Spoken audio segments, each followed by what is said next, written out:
આપણો પુષ્ટિ मार्ग ना गुरु कौन? तो कि गोपिका नान गुरु प्रोक्ता।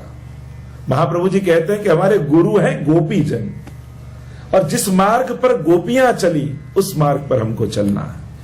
અને એ માર્ગનું નામ પુષ્ટિ માર્ગ। અને નારદ ભક્તિ સૂત્રમાં નારદજીએ પણ કહ્યું કે ભક્તિ કેવી કરવી, કોના જેવી કરવી? સૂત્ર આપતા કહ્યું યથા વ્રજ ગોપિકા નામ, જે રીતે ગોપીજનોએ ભક્તિ કરી એ રીતે ભક્તિ કરવી। એટલે પુષ્ટિ ભક્તિ એટલે એક જ વાક્યમાં ગોપીઓની ભક્તિ। કઈ પણ કરતા પહેલા એમ વિચારો કે ગોપી આ સમય હોય તો શું કરે, બસ તો તમારે ક્યાંય કોઈને પૂછવા જવું ના પડે, એ તમને ખ્યાલ આવે લાગે કે ગોપી આવું જ કરે, ગોપી આ રીતે સેવા કરે, ગોપી આ રીતે સંસારમાં રહે, ગોપી આ રીતે વિચાર કરે। જે પ્રભુને શરણા, અને ગોપી કોણ? ગોભી ઇન્દ્રિયૈ કૃષ્ણ રસ પીબતી ઇતિ ગોપી, જેની સર્વ इंद्रियों केवल कृष्ण रस નું पान करे છે गोपी છે। मतलब उसकी समग्र चेतना जिसकी कृष्ण की ओर लग चुकी है वही गोपी है। तो આપણે બધા એક જીવ આવ્યા અને જીવથી બ્રહ્મ સંબંધ લઈ સેવક બન્યા। સેવક થયા પછી સેવા કરતા કરતા વૈષ્ણવ, વૈષ્ણવમાંથી ભગવદી, ભગવદીમાંથી તાદર્શી અને તાદર્શીમાંથી ગોપી બનવાનો પ્રયાસ છે। આખી આપણી સાધનાની યાત્રા છે। એક જીવ, સાધારણ જીવ જે હજારો વર્ષોથી વિખૂટો પડેલો આ દુનિયામાં આવ્યો, અને મહાપ્રભુજીએ કેવી કૃપા કરી। એ અંશને સર્વ સંબંધો સાથે ઠાકોરજી સાથે જોડ્યો। પ્રભુ સાથેનો આપણો સંબંધ થાય છે। અંશ અંશીનો સંબંધ તો હતો, પણ સર્વ ભાવનો સંબંધ નહોતો। બ્રહ્મ સંબંધ દ્વારા પ્રભુ સાથે સર્વ ભાવેન, સર્વ ભાવ સાથેનો સંબંધ કરીએ છીએ। બાકી અંશ અંશીનો તો અનાદિ સંબંધ છે। એ તો કોઈ બ્રહ્મ સંબંધ લે કે ન લે, સંબંધી તો છે જ અંશી તરીકે, પણ સર્વ ભાવનો એટલે કે એ મારો લાલન બને, એ મારો સ્વામી બને, એ મારો પ્રિયતમ બને। આમ સર્વ ભાવ સાથે પ્રભુ સાથે બ્રહ્મ સંબંધ થકી આપણે જોડાયા છે। તો આइए गोपियों की गाथा, થોડુંક પરિચય ગોપી ગીતનો આપી દઉં। એમ સુપ્રસિદ્ધ છે ગોપી ગીત, આપ સૌ જાણો છો। શ્રીમદ ભાગવતજી સાક્ષાત શ્રીનાથજી બાબાનું વાંગમય સ્વરૂપ, અને ભાગવતજીમાં 12 સ્કંદ છે। પ્રથમ 2 સ્કંદ બંને ચરણ, ત્રીજો અને ચોથો સ્કંદ બંને બાહુ, પાંચમો અને છઠ્ઠો સ્કંદ બંને જંગાઓ, સપ્તમ સ્કંદ મુઠ્ઠીવાળો હાથ, આઠમો નવમો સ્કંદ બંને વક્ષસ્થલ શ્રીનાથજી બાબાના, દશમ સ્કંદે હૃદય, એકાદશ સ્કંદે મસ્તક, 12મો સ્કંદ ઊંચો ઉઠેલો શ્રીજીનો હાથ। કે જે આથી શ્રીનાથજી બાબા બોલે આવો આવો આવો આવો।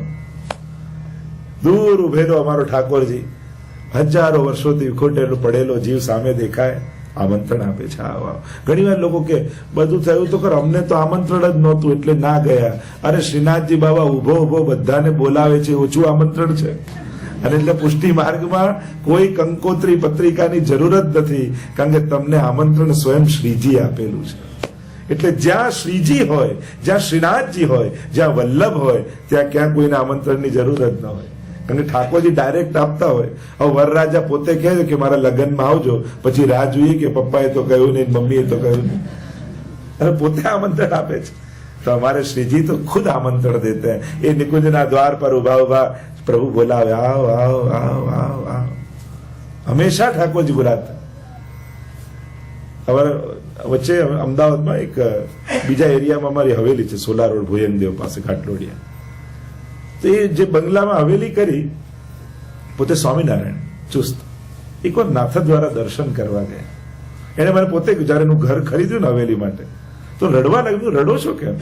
તો કે હું એકવાર નાથ દ્વારા દર્શન કરવા ગયો, અને દર્શન કરતા કરતા મને જાણે સાક્ષાત શ્રીનાથજીએ કહ્યું કે મારે તારા ઘરે આવવું છે। તો મને કે હું સ્વામિનારાયણ, મને આશ્ચર્ય થયું કે શ્રીનાથજી મારા ઘરે ક્યાંથી આવે? પણ એવા સંજોગ થયા કે એનો બંગલો હવેલી માટે લેવાયો। જે દિવસે શ્રીનાથજીને અમે ત્યાં પધરાયા, ત્યારે એને આ પ્રસંગ કીધો। શ્રીનાથજી ખરેખર આજે મને વાત સમજાઈ કે શ્રીજી મને કહેતા મારે તારા ઘરે આવવું છે, તો આજે ઠાકોરજી મારા ઘરે પધાર્યા। તો એવું આપણો શ્રીનાથજી બાબા ક્યારે કોઈના ઉપર કઈ રીતે કૃપા કરે કોણ જાણી શકે। એવા આપણા સૌના પ્રાણ પ્રિય શ્રીનાથજી બાબા। એવા શ્રીજીની આ ગાથા, દશમ સ્કંદે હૃદય, સીધો વિષય પર આવું।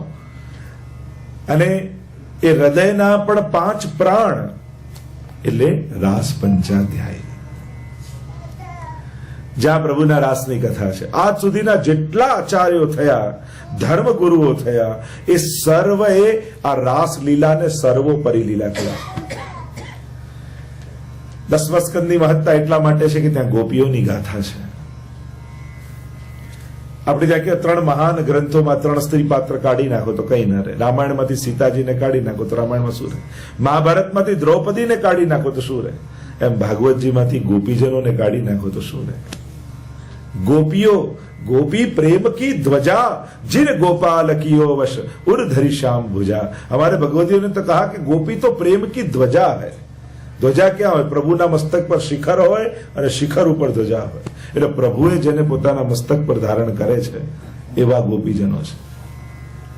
તો એ ગોપીઓની ગાથા જ્યારે આપણે ગાવા જતા હોઈએ, ગોપીઓ એ કેવલ કોઈ સ્ત્રી નથી. 2 પ્રકારના પ્રધાન ગોપીજનો છે, શ્રુતિ રૂપા અને ઋષિ રૂપા. શ્રુતિ રૂપા કયા? કે જે વેદની ઋચાઓએ ભગવાનના ગુણગાન ખૂબ કર્યા પણ ભગવાનના સ્વરૂપનો અનુભવ ન કરી શક્યા. ત્યારે આ વેદની ઋચાઓએ કહ્યું કે પ્રભુ આપના સ્વરૂપના આનંદનો અનુભવ અમને કઈ રીતે થાય?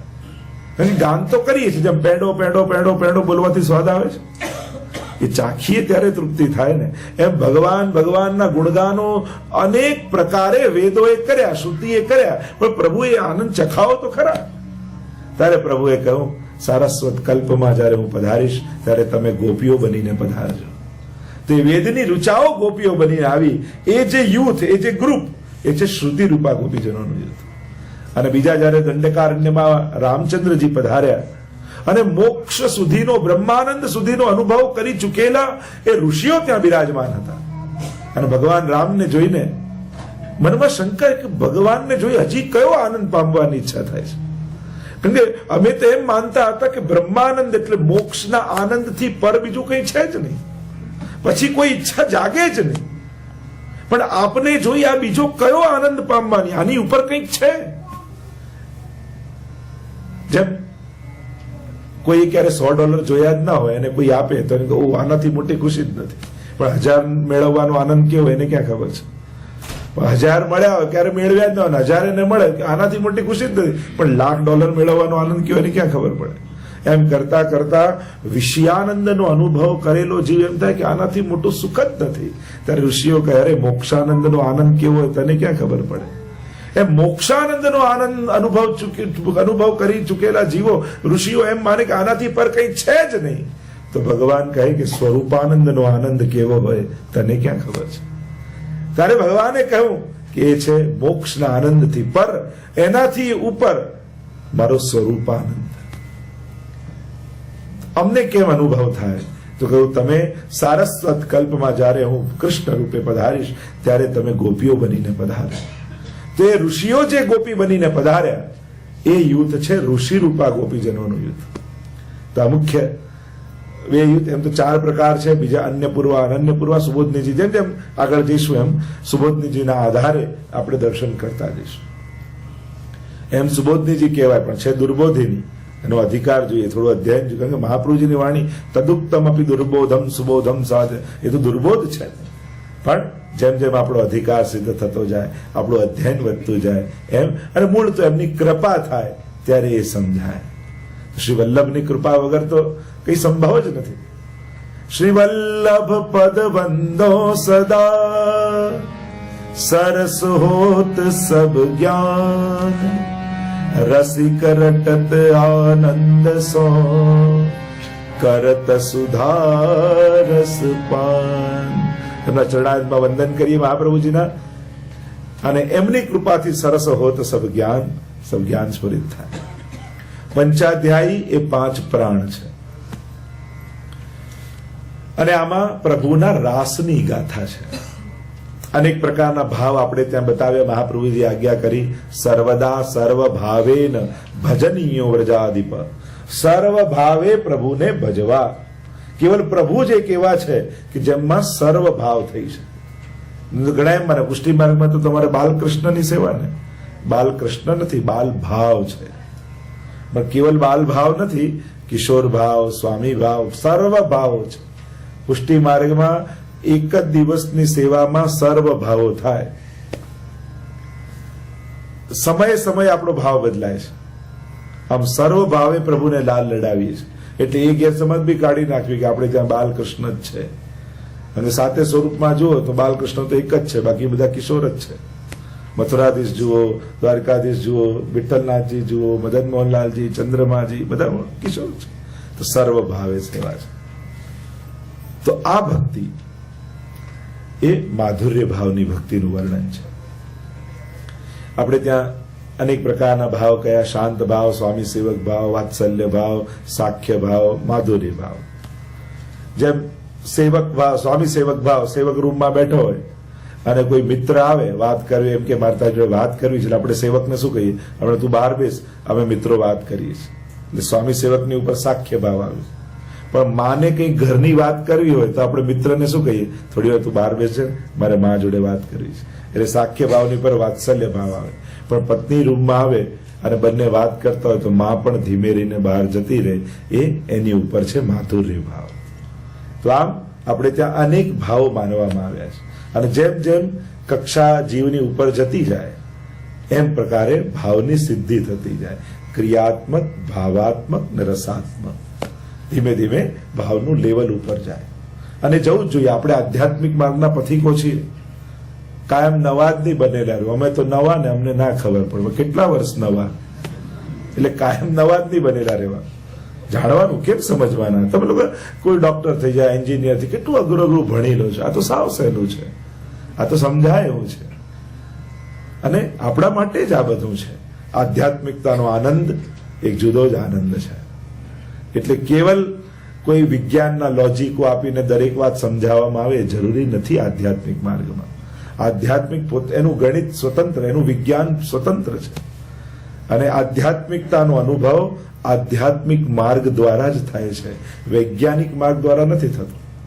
ફૂલ હોય, કવિના હાથમાં આપો તો એની કવિતા જ લખવાનો, અને એ એનું સાહિત્યનો માર્ગ એ જ છે. વૈજ્ઞાનિક હોય તો એનું છેદન કરીને સંશોધન કરે, જુદી વાત છે. એમ જે ક્ષેત્રનો માર્ગ હોય એનો અનુભવ એ રીતે જ થાય. એટલે કોઈ એમ કે ના સાયન્ટિફિકલી જ સમજાવો તો એ જરૂરી નથી. આધ્યાત્મિક માર્ગમાં આધ્યાત્મિક માર્ગના અર્થઘટનો આધ્યાત્મિક બુદ્ધિ અને આધ્યાત્મિક દ્રષ્ટિથી જ કરવા જોઈએ. એટલે અત્યારે બધા સાયન્સનો સિક્કો મારીને જ બધી વાત સાચી ઠેરવી જરૂરી નથી. કારણ કે પ્રેમની વાત હોય બધામાં સાયન્સ ન જોવાય. પિતા ભલે ડોક્ટર હોય પણ દીકરામાં દીકરાનો જ ભાવ રાખે. એ બીમાર થયો ને ઓપરેશન કરવાનું હોય ને તો બીજા ડોક્ટરને કે તું કર, મારાથી નહીં થાય. કારણ કે એને દીકરાનો ભાવ પ્રધાન છે. એને ખાલી બોડી નથી દેખાતું, કારણ કે ત્યાં ભાવના છે. અને એટલા માટે ભાવનાના જયારે માર્ગ આવે ત્યારે એના ભાવાત્મક અર્થઘટન જ થવા જોઈએ. અત્યારે આપણે કોશિશ કરીએ કે સમજાવવા માટે, પણ અહીંયા પ્રેમનો માર્ગ હોય ને ત્યાં રીઝન ન હોય, ત્યાં ઇમોશન હોય. કારણ કે પ્રેમને જયારે પણ રીઝન મળે ને તો પ્રેમ નાનો થઈ જાય. તમે આને પ્રેમ કેમ કરો છો, એનું શું રીઝન? કે આ દેખાવમાં સારો છે, આ પૈસા વાળો છે, આ આવો છે, આ આવો છે, એટલે પ્રેમ નાનો થઈ જાય. જયારે જયારે પ્રેમને તમે રીઝન આપો છો, પ્રેમ કેવો નાનો લાગે. પણ કે પ્રેમ કહું શા માટે? બસ ખબર નહીં, બસ એને ચાહું છું, એનું કોઈ કારણ નથી. ત્યારે પ્રેમ સર્વોચ્ચ અવસ્થાયો છે. આ મારા ઇમોશન્સ છે. એટલે આપણે ભક્તિ માર્ગમાં જે જે કરીએ છીએ એ બધું ઇમોશન ગોપીજનોના પ્રગટાવવા માટે કરીએ છીએ, કારણો ગોતવા માટે નહીં. અને એટલા માટે આધ્યાત્મિકતાનો માર્ગ એ આધ્યાત્મિક હોવો જોઈએ અને એના અર્થઘટનો આધ્યાત્મિક હોવા જોઈએ. તો આ ગોપીઓની ગાથા આઈએ પ્રવેશ કરે રાસ પંચાધ્યાય મેં થોડીક પ્રસ્તાવના બાંધી દઉં જેથી તમને ખ્યાલ આવી જાય ક્યાંનો વિષય છે. અને જે જાણતા હશે તો ખબર છે રાસ પંચાધ્યાયમાં પણ 5 અધ્યાયમાં રાસની કથા છે ભાગવતજીમાં, એટલે એને કહેવાય રાસ પંચાધ્યાયી. રાસ કોને કહેવાય? રસાનામ સમૂહો રાસ. જ્યાં સમસ્ત રસોનો એક એવી લીલા, જ્યાં પ્રભુના સર્વ રસોનો અનુભવ એક જ લીલામાં થઈ જાય એને રાસ કહેવાય. રાસ એટલે શું? એટલે આપણે એમ માનીએ કે ગરબો લોકો નૃત્ય કરે એને રાસ. ના, રાસમાં 4 વસ્તુ હોય: દાન, માન, ખેલ અને રાસ. આ 4 વસ્તુ રાસમાં હોય. રાસમાં બધી લીલાઓ આવી જાય, માન લીલા, દાન લીલા, ખેલ લીલા. આપણે વ્રજયાત્રા કરવા જઈએ ત્યાં રોજ રાતના રાસ થાય, 40 દિવસ યાત્રા હોય ને, પણ એમાં મોરકુટીની એ લીલા થાય ને દાન માંગવાની લીલા, પણ કહેવાય શું? રાસ છે. પણ રાસની અંદર આ બધી જ લીલાઓનો સમાવેશ. 4 લીલાઓ અંદર આવી જાય. દાન લીલા, પ્રભુ દાન માંગે ને એ દાન. માન લીલા, એકબીજા રીસા, એકબીજાને મનાવે. ખેલ લીલા, વિવાહ ખેલ કહીએ, હોરી ખેલ કહીએ, બધા ખેલ છે આ બધા. તો ખેલ આવી જાય અને રાસ આવી જાય. તો આ ચારેયનું સંકલન રાસમાં છે. અને એટલા માટે રાસ એટલે કેવલ નૃત્ય નહીં, એ તો અભિવ્યક્તિનો એક પ્રકાર છે. લાસમાંથી રાસ બને શબ્દ, અને એનું ઘણું ગહન ચર્ચા છે. પણ સંક્ષિપ્તમાં કહું તો અલ્પાનંદને પૂર્ણાનંદ બનાવવાની પ્રક્રિયા, એનું નામ રાસ. એ વિષયાનંદ અને બ્રહ્માનંદ સુધી પહોંચેલા જીવને સ્વરૂપાનંદનો અનુભવ કરાવવાની પ્રક્રિયા, એનું નામ રાસ. તો 5 પ્રકારે પ્રભુ પોતાના સ્વરૂપાનંદને ભક્તોમાં સ્થાપિત કરે છે, એનું નામ રાસ છે. આ જ દેહી ઇન્દ્રિયો દ્વારા ભગવદ રસનું પુષ્ટિ માર્ગમાં મર્યા પછી ભગવાન મળે એ માર્ગ પુષ્ટિ માર્ગ નથી. જીતા જીવંત આ જ ઇન્દ્રિયોથી ભગવાનનો અનુભવ કરી જવું, એનું નામ પુષ્ટિ માર્ગ છે. એટલે અહીંયા મર્યા પછીની વાતો નથી, જીવીને શું કરશો એની ચર્ચા છે. મોટા ભાગના લોકોને મર્યા પછીની ચિંતા, ક્યાં જઈશ? તો જે ગયા કોઈ આઈને કહ્યું નથી. યદ ગત્વા નિવર્તન્તે તદ્ધામ પરમમ મમ, કોઈ આઈને કહી નથી જતા. એટલે પણ અહીંયા કોણે શું આનંદ પામ્યો એની ચર્ચા થઈ શકે. એટલે મહાપ્રભુજી તો બહુ પ્રેક્ટિકલ વાત કરે છે કે હું ઉદાહરણની વાત કરતો જ નથી કે મર્યા પછી આ લોક પેલો લોક એ જે થશે. મારો વૈષ્ણવ તો જીતા જીવંત આ ભગવદ રસનો અનુભવ કરીને જાય, એ મારે જોઈએ છે. આવો દિવ્ય માર્ગ એ પુષ્ટિ માર્ગ છે. તો રાસના 5 અધ્યાય. હવે અધિકાર પ્રમાણે ચર્ચા થાય. જેનો જેવો અધિકાર, દરેકનો દરેક લીલાનો અધિકાર નથી હોતો. સ્વયં પરીક્ષિત મહારાજને પ્રશ્ન થઈ ગયો કે ભગવાને આ રીતે રાસ કેમ કર્યો? ત્યારે સુખદેવજીએ કહ્યું, રેમે રમેશો વ્રજ सुंदरी भी यथार बकस्व प्रतिबिंब विभ्रम. ये कैसी लीला है रास लीला? जैसे एक छोटा सा बच्चा दर्पण में अपने चेहरे को देखकर उसके साथ खेलता है, આ આવી નિર્દોષ લીલા છે. એક નાનકડું બાળક દર્પણમાં પોતાના પડછા પ્રતિબિંબ સાથે જેમ બાળક રમતો હોય ને, કેવો નિર્દોષ ભાવે રમતો. કારણ કે અહીંયા ભગવાન સિવાય બીજું કોઈ છે જ નહીં.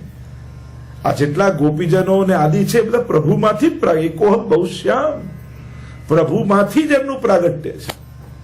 આનંદ રૂપ પ્રભુ છે અને એમાંથી જ ગોપીજનોનું પ્રાગટ્ય છે. જો આજે ચંદ્રાવલીજીનો ઉત્સવ છે, આજે એ પણ પ્રધાન સ્વામી છે. આપણે ત્યાં ગુસાઈજી ચંદ્રાવલીજી રૂપ માનવામાં આવે છે. સ્વકીયા અને પરકીયા 2 પ્રકારના ગોપીજનો છે. એમાં પરકીયા ગોપીજનોના અધિપતિ એ ચંદ્રાવલીજી છે. એટલે આ દાન, માન, ખેલ, આ જેટલી લીલાઓ થાય ને એ બધી પરકીયા ગોપીજનો સાથે. 2 પ્રકારના ગોપીજનો મહાપ્રભુ સમજાવે. એક સ્વકીયા એટલે કે જે પ્રભુને જ સર્વસ્વ માનીને રહેતા, અને બીજા છે પરકીયા જેમના અન્ય વિવાહ થઈ ચુક્યા હતા પણ ભાવ પ્રભુમાં હતા. આ પરકીયા ગોપીજનો. એટલે આ બધી લીલાઓ છે ને સ્વકીયા સાથે ન કરે. કારણ દાન માંગવા ઠાકોરજી ઉભા રહીને કે લાવ દાન લાવ, આ દઈ દૂધ મને આપી દે, તો પેલી તો માટલી ધરી દે, પ્રભુ બધું આપનું જ છે ને લઈ જાઓ, તો પ્રભુને આનંદ ના આવે. અને આ પરકીયા ગોપીજનોને રોકે ને કે દાન આપ, તેરે બાબા કો હે કા કાય કો તો કુદે, એ તો સામે જવાબ આપે, છીના ઝપટી થાય અને પછી તો જ રસમાર્ગમાં રસ પ્રગટે. એટલે આ બધી લીલાઓ પરકીયા ગોપીજનો સાથે થાય અને એના અધિષ્ઠાત્રી શ્રી ચંદ્રાવલીજી છે. એટલે કે પ્રભુના મુખારવિંદમાંથી સ્વામીજીનું પ્રાગટ્ય છે અને સ્વામીજીના મુખારવિંદમાંથી ચંદ્રાવલીજીનું પ્રાગટ્ય છે. આ લીલામાં એમનું પ્રાગટ્ય. અને ભૂતલ પર ચંદ્રભાનુ ગોપને ત્યાંથી ત્યાં આપણે ત્યાં અનેક પ્રકારની લીલાઓ છે. આ પ્રકારની તો આજે જો ગોપી ગીત ગાવા જઈ રહ્યા છે અને એ જ ગોપીના અષ્ટી અધિષ્ઠાત્રા એવા ગોપીજન એવા ચંદ્રાવલીજીનો પ્રાગટ્ય ઉત્સવ એટલે કેટલો સુંદર સુયોગ કહેવાય, ખરેખર કૃપા કહેવાય આપ લોકો કે આવા દિવસે અને શુભ કાર્ય શુભ દિવસોમાં થાય તો એની મહત્તા અનેક ગણી હોય છે. મુહૂર્ત શાસ્ત્ર એક છે. આપણે સારું મુહૂર્ત જોઈએ છે તો કે બધા કાળમાં સારું ખરાબ શું? તો કાળ પણ દેવતા છે અને શુભ મુહૂર્ત એટલે કાલ દેવતા સારા મૂડમાં છે એમ કહેવાય. શુભ મુહૂર્ત એટલે જો કોઈ વ્યક્તિ આપણે માંગવા જતો હોય ને આપતો ના હોય પણ બહુ મૂડમાં હોય ને અને ત્યારે કહીને આપને તો કે ચલ ઠીક છે લઈ જાય, એમ શુભ મુહૂર્ત એટલે કાલ દેવતા મૂળમાં બેઠા છે. એટલે કદાચ આપણા ભાગ્યમાં ન હોય પણ શુભ મુહૂર્તમાં કાર્ય કરીએ તો કદાચ કાર્ય થઈ પણ જાય. તેમ આપણે ત્યાં એટલે મુહૂર્ત શાસ્ત્ર છે. પણ આ પ્રભુ સત્સંગ તો શુભ મુહૂર્તનો સંકેત જ છે. તો આ પંચાધ્યાયીની કથા છે, રાસની કથા છે, જ્યાં પ્રભુ રસદાન કરવાના છે. પણ અધિકારીની કથા, જેમ જેનો અધિકાર એવો ઉપદેશ આપણે ત્યાં કહીએ. જેનો જે નાના બાળકને વિજ્ઞાન ભણાવતા હોય એવું ભણાવીએ. મોટા થાય ત્યારે એને ઊંડી સમજ આપવામાં આવે. તો આ પંચાધ્યાયી એવી ગાથા છે જ્યાં પ્રભુ આખી પ્રક્રિયા મહાપ્રભુજી અદભુત રીતે વર્ણવી છે સુબોધનીજીમાં. જેમ જેમ થશે એમ પ્રમાણે અવલોકન કરતા જઈશું. પછી જ વાંટીશું એવું છે. પછી જ વાંટીએ આપણે, પછી જ વાંટી ગવડાઈ. શ્રી ગોવર્ધનનાથની જયારે ગોપી ગીત ગાઈશું ત્યારે એ સમય બધાને આપણે આપી દઈશું. શરૂઆત કરીએ પંચાધ્યાયની ગાથામાં. સુબોધનીમાં મહાપ્રભુજી કારિકા લખે છે. બ્રહ્માનંદાત સમુદ્રુત્ય ભજનાનંદ યોજને લીલાયા યુજ્યતે સમ્યક સાતુર્યે વિનિરૂપ્યતે. બ્રહ્માનંદાત સમુદ્રુત્ય. પ્રભુએ રાસલીલા શા માટે કરી? મહાપ્રભુજી સમજાવે કે બ્રહ્માનંદ સુધીનો અનુભવ વ્રજવાસીઓને થઈ ચુક્યો છે અને હવે પ્રભુ એમને સ્વરૂપાનંદનો અનુભવ કરાવવા માંગે છે. અને એટલા માટે પ્રભુએ આ રાસલીલા કરી છે. મોક્ષ સુધીનો આનંદ અનુભવ કરી ચુક્યા છે વ્રજવાસીઓ. હવે એમને સ્વરૂપનું દાન કરવું છે, જેના માટે પ્રભુ પોતે પધાર્યા છે. વ્રજલીલાની એટલે જ માટે મહત્તા છે કે કારણ કે ત્યાં સ્વરૂપાનંદનું દાન છે. आइए पंचाध्यायी में प्रवेश करते हैं. श्री शुक उवाच भगवान अपि तारात्रिः शरदोत्फुल्ल मल्लिका विक्षरन्तुं मनश्चक्रे योगमायामुपाश्रित. पंचाध्यायी का प्रारंभ करते हैं सुखदेव जी. शुरुआत की भगवान शब्द से. भगवान अपि ता रात्रि, भगवाने ते रात्रि ने જોઈ. શરદોત્ફુલ્લ મલ્લિકા, શરદ રાત્રિ અને મલ્લિકાના પુષ્પો મોગરાના ઉગેલા છે. મનને ધારણ કર્યું પરમાત્માએ અને યોગ માયાનો આશ્રય કર્યો છે. ભગવાન શબ્દથી પ્રારંભ કર્યો કારણ કે આ કોઈ સ્ત્રી પુરુષની ગાથા નથી. આ તો અંશ અને અંશીની ગાથા છે. આ તો અલ્પાનંદ અને પૂર્ણાનંદ બનાવવાનો છે. અને એટલા માટે જો આપણી અંદર એ આનંદ અંશ છે જ, અને એટલે દરેક જીવ આનંદને ગોતે છે. કોઈ વ્યક્તિ દુઃખને ગોતતો નથી કારણ કે આનંદનો અંશ છે ને પૂર્ણ થવા ઈચ્છે છે. કોઈ સુસાઇડ પણ કહે જો મરી જવું સુખી થઈ જવું, કોઈ ઈચ્છે તો સુખ જ, કોઈ દુઃખ નથી ઈચ્છતું. આનંદ ગોતીએ છે કારણ કે આનંદ અલ્પ છે ને પૂર્ણ થવા માંગે છે. જો જમીનમાંથી પથ્થરનો ટુકડો લઈને છોડો તો જમીનમાં પડે. કેમ? કારણ કે એનો ટુકડો છે, એનો અંશ છે ને, એટલે અંશી તરફનું એનું આકર્ષણ એને કહીએ ગુરુત્વાકર્ષણ. તો એમ જ આત્માનું પણ ગુરુત્વાકર્ષણ છે. કઈ તરફનું? અંશનું, અંશી તરફનું. આ પણ એક આકર્ષણ બળ છે, જેમ પૃથ્વીનું ગુરુત્વાકર્ષણ બળ છે અને એનો ટુકડો હોવાથી એની તરફ જાય છે. અને એટલા માટે આ અંશ પણ અંશીને જ ગોતે છે. વેદ એટલે જ કહે યો યદંશ સતમ ભજેત, જે જેનો અંશ હોય એને અંશીને ભજે છે. અને એટલા માટે ટુકડો જમીનમાં છે કે એનો અંશ છે. અને એ રીતે જ આત્મા પરમાત્મા તરફ જવા ઈચ્છે જ છે. તમે ચાહો કે ન ચાહો, કોઈ જાણે કે ન જાણે, કોઈ ભગવાનમાં માને કે ન માને, પણ આનંદ તો કોણ નથી ઈચ્છતું? દુનિયામાં ખરાબમાં ખરાબ વ્યક્તિ પણ ઈચ્છે છે તો સારું છે. કોણ ખરાબ ઈચ્છે? બધાને છેતરતો બોસ હોય એને પણ કામવાળો કેવો જોઈએ? ઈમાનદાર જ જોઈએ ને. બધાને ત્યાં ચોરી કરતો કોઈ ઈચ્છે મારે ત્યાં ચોરી થાય? બધા આગળ ગુસ્સો કરનારો વ્યક્તિ, સામેવાળા તો શાંત વ્યક્તિઓ જ ગમે ને એને. ક્રોધ વાળો ગમે કે હું ગુસ્સા વાળો, સામે વાળો ગુસ્સા વાળો મળે તો અમારી દોસ્તી જામે, એવું કોઈ કે? બધાને સામે શાંત જ જોઈએ. પાપીને પણ પોતાની સામે પાપ નથી જોઈતું. અધાર્મિકને પણ સામે વાળો ધાર્મિક જ જોઈએ છે. કારણ કે અંશ છે ને ભગવાનના, એટલે ધર્મની અપેક્ષા દરેકને છે. કોઈને સામે અધર્મ જોઈતું જ નથી, કારણ કે તમે અંશ છો. દરેક જીવ અંશ છે, અને એટલા માટે નાસ્તિક કે અધાર્મિક વ્યક્તિ પણ સામે ધર્મની જ ઈચ્છા રાખે છે. ભગવાન શબ્દથી પ્રારંભ કર્યો પંચાધ્યાયનો કે આ ભગવાનની લીલા છે, અને આ પરમ પવિત્ર લીલા છે. રાસ લીલા એ જીવાત્મા અને પરમાત્માની લીલા છે. અને એટલા માટે તો જેનું 7 દિવસમાં મૃત્યુ થવાનું છે, 5 દિવસની કથા થઈ ચૂકી છે, અને હવે 2 દિવસ બાકી હોય એવાની આગળ કોઈ સ્ત્રી પુરુષનો ગરબો ગાય? કોઈ કોણ ગાઈ રહ્યું છે? આ કોની આગળ? એની આગળ કે જેનું 2 દિવસ જ મૃત્યુ થવાનું છે, એની આગળ કોઈ લૌકિક વાત કરે?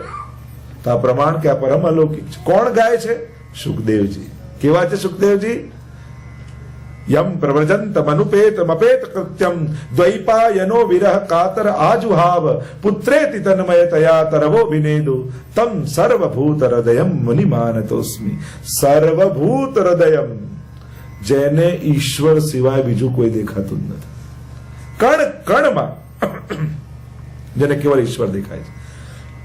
એટલે કથામાં આવે છે ને કે જયારે વ્યાસજી સુખદેવજીની પાછળ દોડતા હતા એમને રોકવા માટે, એમને ઘરે બોલાવવા માટે, અને અપ્સરાઓ સ્નાન કરતી હતી. એટલે જયારે સુખદેવજી નીકળ્યા તો કઈ ફેર ન પડે, પણ વ્યાસજી આવ્યા તો બધા વસ્ત્રો પહેરી લીધા. વ્યાસજીને આવ્યો ક્રોધ કે મારો 16 વર્ષનો યુવાન દીકરો અહીંયાથી ગયો, તમને શરમ ન લાગી? મારા જેવો ઘરડો જાય તમને સંકોચ લાગે? આવું કેમ? અપ્સરાઓ કે ક્ષમા કરજો મહાત્મન, આપ વૃદ્ધ છો ભલે, પણ આપનામાં આટલી ભેદ બુદ્ધિ તો છે કે આ સ્ત્રી છે ને આ પુરુષ છે. આપના પુત્ર સુખદેવજી તો જીવ માત્રમાં કેવલ ઈશ્વરના જ દર્શન કરે છે. એમને દેહ નથી દેખાતો, એમને આત્મા દેખાય છે. આ ફરક છે વ્યાસજી. એવા સુખદેવજી કોઈ સ્ત્રી પુરુષની વાત કરે? આ તો જીવાત્મા અને પરમાત્માનું અનાદિ રમણ છે. ત્રીજું પ્રમાણ ભીષ્મ સ્તુતિ. ભીષ્મ સ્તુતિનો વિચાર કરો. ભીષ્મજી જેવા નૈષ્ઠિક બ્રહ્મચારી એના જેવો વિશ્વમાં કોઈ થયો નથી, જેને સ્વપ્નમાં પણ સ્ત્રીનો વિચાર કર્યો નથી. એવા ભીષ્મજી અંત સમયમાં ભગવાનની આગળ સ્તુતિ કરતા કરતા છેલ્લે 11 શ્લોકમાં સ્તુતિ કરી, છેલ્લે રાસ પંચાધ્યાયને યાદ કરી. લલિત ગતિ વિલાસ વલ્ગુહાસ પ્રણય નિરીક્ષણ કલ્પિતો રૂમાના. કે રાસના સમયે પ્રભુ જયારે અંતર ધ્યાન થયા અને ગોપીઓ ઉન્મત્ત બની ભગવાનમય બની ગઈ. ભીષ્મજી યાદ કરે છે પ્રભુને, રાસ લીલાને. વિચાર કરો કેવી પરમ પવિત્ર લીલા હશે જેને અંત સમયમાં ભીષ્મજી ભગવાનની આગળ યાદ કરે છે. તમે અષ્ટસખાઓના દરેકના ચરિત્ર વાંચો 84-252 એમની છેલ્લી ઘડી હોય અને ગુસાઈજી પૂછે, સુરદાસ ચિત્ત કે વૃત્તિ કહા હૈ? અને કે રાધે બેઠી તિલક સવારત ખંજન નયન રૂપ રસ માથે. એ જ રાસ લીલાઓનું સ્મરણ કરતા જાય. તો આવી આ લીલા, રાસ લીલા, જે સર્વ ભક્તો માટે સિરમોર લીલા કહેવાય. જો ભક્તિ માર્ગનો સર્વોચ્ચ ફલ કયું, સર્વોચ્ચ આનંદ કયો? તો ભક્તિ માર્ગનો, કૃષ્ણ ભક્તિનો સર્વોચ્ચ આનંદ એટલે રાસ સમયે જે આનંદ સ્વામીજીને અનુભવ થાય છે એ સર્વોચ્ચ આનંદ છે. એનાથી ઉપરનો બીજો કોઈ આનંદ નથી. અને એટલા માટે જ મહાપ્રભુજીને એ સ્વામીજી રૂપ કહેતા કે આનંદ પરમાનંદ, એ પરમાનંદ છે. પ્રભુનો આનંદ એ આનંદ, પણ સ્વામીજીનો આનંદ એ પરમાનંદ છે. અને એ વલ્લભ ભૂતલ પર પધારી સ્વામીજી રૂપ આપણને સૌને આનંદનું દાન કરવા માટે પધાર્યા છે. તો એ પરમાનંદ, એનો કરોડમો અંશ પણ જો જીવને અનુભવ થઈ જાય તો એનું જીવન આનંદમય બની જાય, એ સર્વ પરમાનંદમય બની જાય જીવ. તો એ આનંદની ગાથા આ રાસ પંચાધ્યાયમાં છે. એની પ્રક્રિયા એ રાસ પંચાધ્યાય. તો ભગવાન અપી તા રાત્રિ, એ રાત્રિ કઈ રાત્રિ? ચીર રણ સમયે ઠાકોરજીએ જે રાત્રિનું વચન આપ્યું હતું, ગોપીજનોએ વ્રત કર્યું કે પ્રભુ અમને પતિ રૂપે મળે. કહ્યું કે જયારે શરદની રાત્રિ આવશે ત્યારે મનોરથ પૂરો થશે. અને એ રાત્રિને જોઈ પ્રભુ પધાર્યા વનમાં. કદંબના વિશાળ વૃક્ષની નીચે ત્રિભંગી રૂપ પ્રભુએ ધારણ કર્યું. જો પ્રભુનું નામ છે ત્રિભંગીલાલ, કે 3 જગ્યાએથી પ્રભુના શરીરમાં ભંગ છે. ક્યાંથી? સૌથી પહેલા તો ગ્રીવાથી, ગળાથી વાંકા, કમરથી વાંકા અને ચરણથી વાંકા. અને ચરણ પે પ્રભુની પ્રક્રિયા સુબુદ્ધિમાં આવે શું સમજાય? ડાબુ ચરણ રાખે ને ઉપર જમણું ચરણ ઠાકોરજી રાખે. ડાબુ પુષ્ટિ છે, એના પર મર્યાદા. તો ચરણથી ભંગ, કટી એટલે કમરથી ભંગ અને ગળાથી ભંગ, આ 3 જગ્યાએથી વાંકા. એ વાંકા એટલે જ છે, દિવાલમાં સીધી ખીલ્લી હોય ને તરત નીકળી જાય, વાંકી થઈ જાય પછી એને કાઢવી બહુ અઘરી. આ એવો વાંકો છે કે આ દિલમાં ઘૂસ્યો ને કૃષ્ણ, પછી એને કાઢવો બહુ અઘરો. કૃષ્ણ યાદ ના આવે એ વાત જ સમજમાં નથી, એને ભૂલવો અઘરો છે. ગોપીઓ તો કે અમે ભૂલી નથી શકતી, અમને યાદ ના આવતા, એમ ગોપીઓ કે અમારે અષ્ટજગા કે પદો में तो कई बार आया. વિનંતી કરતી ગોપિયા કે યાદ મત આવો. કૃષ્ણ તો એવો છે કે જે ભૂલાય જ નહીં. લોકો બરે જ્ઞાનીઓ કહે કે બ્રહ્મ ક્યાં છે, હોય તો દેખાય નહીં, આમ છે. ભગવદીઓને પૂછ્યું કે બ્રહ્મ દેખાય? ભગવદીઓ તો કહે શ્યામ લગ્યો સંગ ડોલે રે માઈ. આ પાછળ આવે, શ્યામ લગ્યો સંગ ડોલે, જીત જાઉં તો આડો હી આવે, બિના બુલાયો બોલે. આ વચ્ચે વચ્ચે આડો આવીને ઉભો રહી જાય. વાત નથી કરવી તો પાલો ખેંચી ખેંચીને બોલે છે. બોલો, હવે એક સાધારણ જીવ की અવસ્થા જ્ઞાનીઓની અને એક ભક્તની અવસ્થા. પેલો બ્રહ્મને ગોત્યા કરે કે ક્યાં મળે, અને બ્રહ્મ આમની પાછળ પાછળ દોડતો હોય. શેષ મહેશ ગણેશ દિનેશ સુરેશ હી જાય નિરંતર ધ્યાવે, જાહી અનાદિ અખંડ અનંત છેદ અભેદ સુભેદ બતાવે. નારદ સે સુખ જાહી રટે, પછી હારી તુહી પૂરી પાર ન પાવે, તાહી અહિર की छोहरिया छछिया भर छाछ पे नाच नचावे. एक चिल्लू भर छाछ के लिए उस ब्रह्म को जिसको बड़े बड़े देवताएं ढूंढते रहते हैं फिर भी दिखाई नहीं देता, वो ब्रह्म गोपियों के आंगन में नाचता हुआ रसखान जी को दिखाई दिया कि वो गोपियों के आंगन में नाच रहा है. એ મોટા મોટા દેવતાઓ જે કણિકા પ્રસાદી માટે, કોઈ બ્રહ્માજી માછલું બનીને આવે, મહાદેવજી કોઈ રૂપ લઈને આવે, કણિકામાં અમને પ્રસાદી મળી જાય કે હમણાં પ્રભુ છાક લીલા કરી હાથ ધોવા યમુનાજીમાં આવશે એટલે માછલું બનીને પ્રસાદી કણિકા લઈ લઉં. અને પ્રભુને ખબર પડી કે બ્રહ્માજી આયા એટલે પ્રભુએ સખાઓને કહ્યું આજે કોઈ હાથ ધોવાના નથી, મારા પિતાંબરમાં પહોંચી દો. અને ન મળ્યું એટલે રસખાનજીએ એક ચિત્ર જોયું કે ઠાકોરજી ને યશોદાજીએ રોટી આપીને ઉપર માખણના લોંદો મૂકી, લે લાલા ખા લે. અને જ્યાં કલેવું આપ્યું ને ઠાકોરજી આરોગતા હતા એટલામાં ડાળ પર બેસેલો કાગડો ઉડતો ઉડતો ઉડતો આવ્યો ને ઠાકોરજીના હાથમાંથી માખણ રોટી લઈ ગયો. એટલે રસખાનજીએ કહ્યું કાગ કે ભાગ કહા કહીએ, જો લે ગયો હરી હાથ સો માખણ રોટી. કે આ બ્રહ્માઓ મોટા મોટા દેવતાઓ કરતા વ્રજનો કાગડો ભાગ્યશાળી છે કે પ્રભુની અધરામતની આ રોટી મળી ગઈ છે. અને તમે બધા જ કેવા નસીબ વાળા છો કે પુષ્ટિ માર્ગમાં આવી જે મોટા મોટા દેવતાઓને નથી મળતું એ રોજ અધરામૃતની કણિકા તમને સવારે ઘરે મળે છે. રોજ પ્રભુને ભોગ ધરીને મિશ્રી મુખમાં પધરાવો ત્યારે વિચાર કરજો કે આ અધરામૃત મોટા મોટા દેવતાઓને દુર્લભ છે જે મહાપ્રભુજીની કૃપાથી મને નિત્ય મળે છે. આવો અહોભાવ રાખીને જો દરેક વસ્તુ એવો અહોભાવ વિચાર ચરણસ્પર્શ પણ કરતા હોય ભાવ. એમાં લક્ષ્મીજી પોતે હૃદયનું સ્થાન છોડી ચરણમાં આવીને બેઠા, એ ચરણસ્પર્શ મને મળે, એ મુખારવિંદના દર્શન, એમ દરેક અંગનું એ મહત્તા છે.